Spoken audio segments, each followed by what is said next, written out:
Hi, everybody. Hey, everybody. It is the last Monday in the month of June 2026 on this amazing Ask a Therapist Monday. Now, June is Men's Mental Health Awareness Month, and it is also PTSD Awareness Month.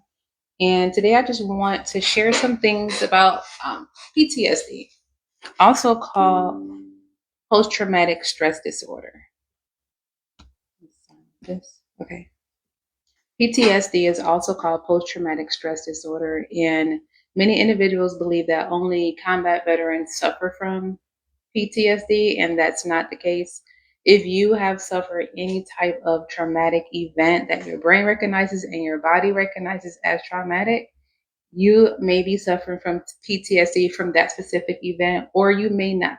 Not everybody who suffer from, a traumatic event has PTSD. But I just wanted to give you just some things about it, some things that you may not be aware of. So again, June is also recognized as PTSD Awareness Month.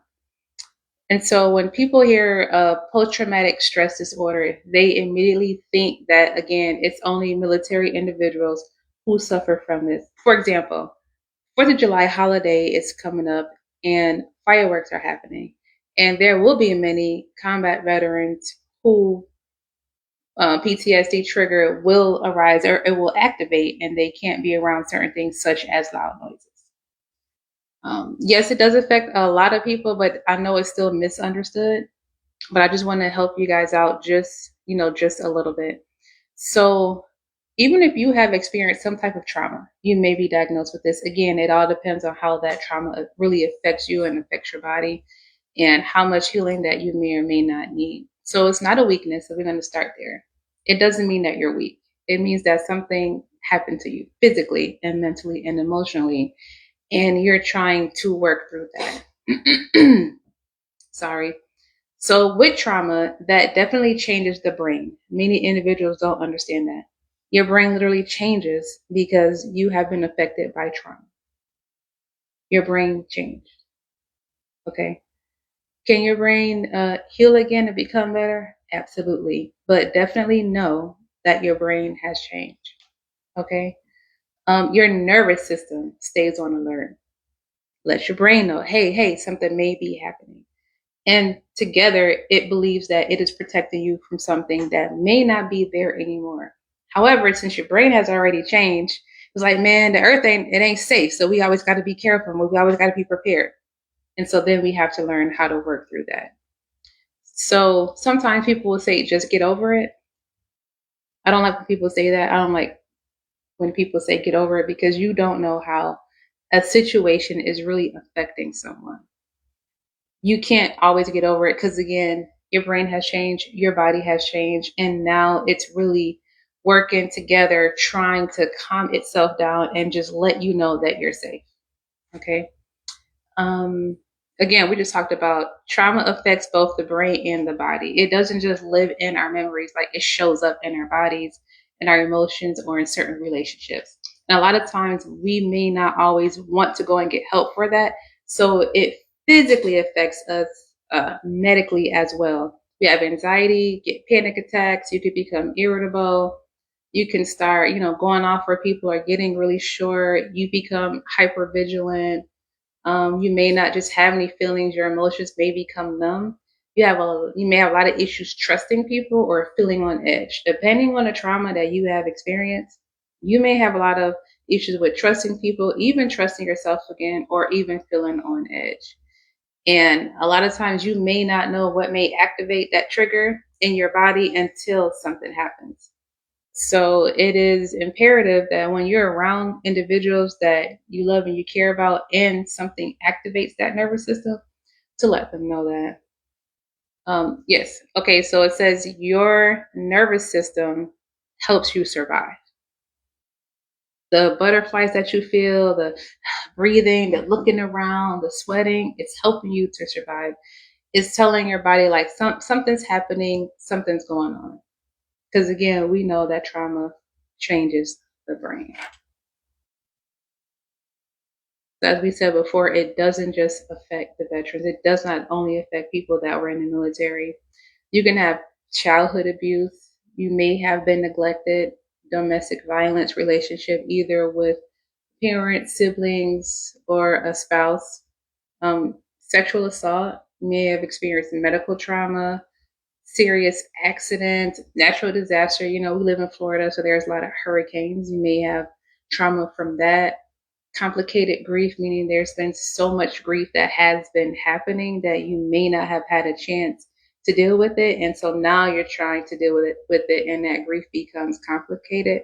Or you may witness something that's just distressing for you, and you may take that on. That's also called vicarious trauma. May not have happened to you, but you witnessed something. And again, we know trauma changes the brain. So just getting over it, just don't think about it or just distract yourself. That doesn't work. You really have to do the work if you really want to heal, or if you really want to be able to manage it in a healthier way, or in a better way, to say that. And again, it does not only affect people who are in the military. Okay. So I'll read this list again. If you've experienced childhood abuse, neglect, domestic violence, sexual assault, medical trauma, serious accidents, community violence, natural disasters, complicated grief, or just something else that's distressing, you may have PTSD. And again, just because all those things happen to you, it may not affect you as deep as as it affects other individuals. So just get over it. This is what I did and I'm fine. That's cool for you, but don't dismiss what someone else is going through. It's not who's been whose trauma is greater or anything. It's not a contest, and it's not a competition. There are individuals who are out there who's really doing that. So it's definitely not measured by the event itself. It's how it impacts your mind, your body, and your sense of safety. So again, for individuals, it may be fine, it may be okay. For others, it might not. 2017, I was in a really bad car accident. If y'all know me, then you know from then. I was in a really bad car accident. And when my husband got the call, I was married then. He said, "Hey, your wife was in a car accident and we don't know if she's going to make it." I did. I'm here. But that car was looking tore up, y'all. Like, tore up. The police had to tell me what happened. I don't remember it. So I was able to go ahead and go back and drive because I don't remember it. The only thing I did was when my light turned green, I just made sure everybody else, like who was red, stopped. Because my light was green, their light was red, and I was T-boned. So they had to cut the door off the car, and it was just bad. Like, I survived. It was just bad. So I don't remember it to not be nervous or scared to drive. So I did that for a little while. Now I'm okay with that. Now I'm okay. So stop at red lights, y'all. But that's why it's not compared. Someone else may have been in a car accident and it's really like, I don't know if I could drive. I'm scared to drive. I don't know if I can get into a car. Whereas in a situation like mine, I'm back in the car because I really don't remember that at all. Matter of fact, don't even remember that whole day. I really don't. Triggers. When you're triggered or when your nervous system is activated, it's very, very real. Okay, it's very, very real. And so take the time to realize what's activating your nervous system. Take the time to understand what your trigger is.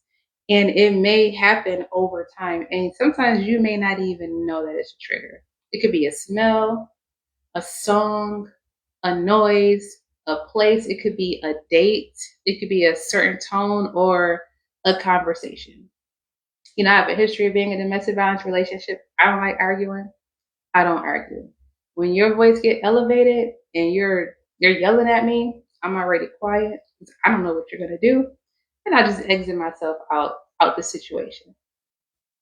Just it's a trigger for me. If I see a video that's arguing, I'll click off the video. I'll come back if I need to come back to that. Otherwise, I'm just going to remove myself.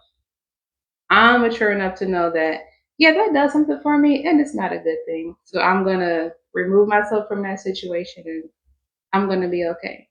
However, again, many individuals are still learning what their triggers are.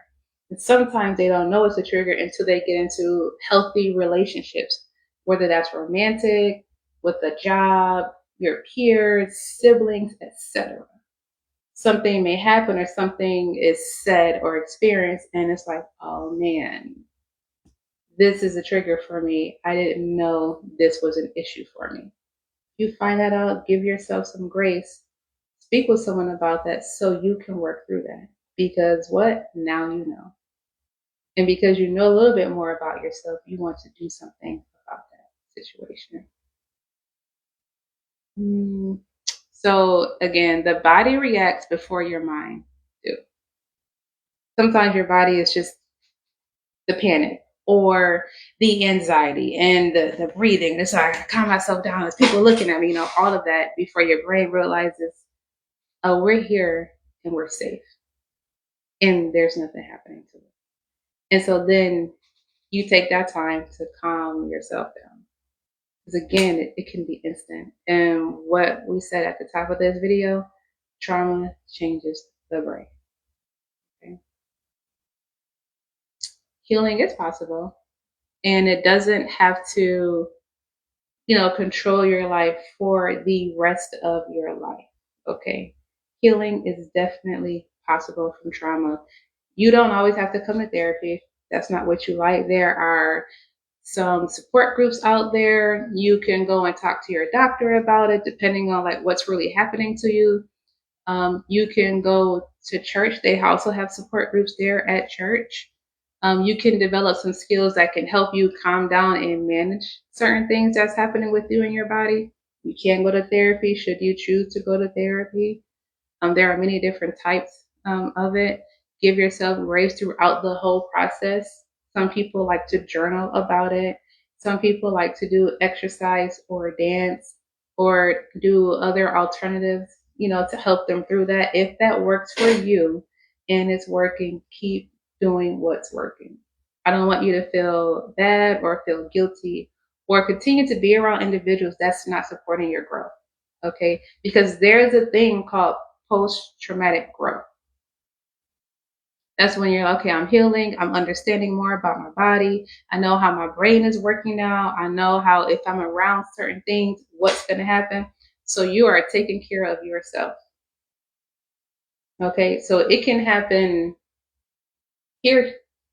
That could be your healing. It's not just, okay, step 1, 2, 3, 4, 5. That's not how that works. We know that's not how life works. That's not how healing works either. So definitely give yourself some grace and some patience while you're going through this. I'm working with many individuals and I just want to get better right now, right now. But you've been dealing with this for many years. And now you're just coming in to see me or whoever else you're seeing to work on this. So give yourself some grace and patience and compassion so you can work on that. Like we hold ourselves to a higher standard. Like we want to be up here and we really right here. We really right here. So give yourself some grace and patience while you reach these steps and these levels. Okay? We don't have to, can we skip to the good part? We have to go through it. Me as a therapist, I don't have a magic wand. I can't fairy dust. No. We have to work on this and we have to work through this. And it's okay. Like I promise you, it's okay. Some days is better than others. Some days you'll feel it like really, really bad. Other days it's like, oh man, I can do this. And some days it's like, I don't know what happened. I just feel weak. No, you're working through this. Your body is reacting. Now you're teaching your brain and your nervous system how to recognize that you're safe. That's what's happening. So those other people that you give grace and patience to and forgiveness, get that to yourself too while you're working through this. Okay? You don't have to do it alone. A lot of us want to just be by ourselves. We want to be in isolation because we don't want other people to see us because we don't want to be judged. We don't care about that. This is for you. Should something happen to you because you're not taking care of yourself, they can't make another you. They will be okay. I promise you, those people will continue to breathe. I promise you. But whoever is depending on you besides yourself can't get another you. You have to take care of yourself. Put yourself first. And if you are selfish for that, so be it. No one is feeling what you're feeling. No one is paying your medical bills. No one is here helping you go to therapy, etc., telling you don't worry about it, forget it, hurry up and get over it. Take care of yourself. Take care of you. You got a lot of PTO, take some time off. You don't get paid for it. You don't have PTO, you need time off, take some time off. Let's have a conversation about how you can do that. So right here I wrote down trauma convinced a lot of people to isolate and heal alone. We heal so much better in community. No one is going to understand. You'll be judged. You can heal this by yourself, and that's not always the case. Again, healing does happen in community and in relationships. Talk to some people who's really going to understand or support you. If they may not understand everything that you're going through because they have not experienced it, at least do they support you? Do they support your well-being? Do they value the relationship that you have in their lives?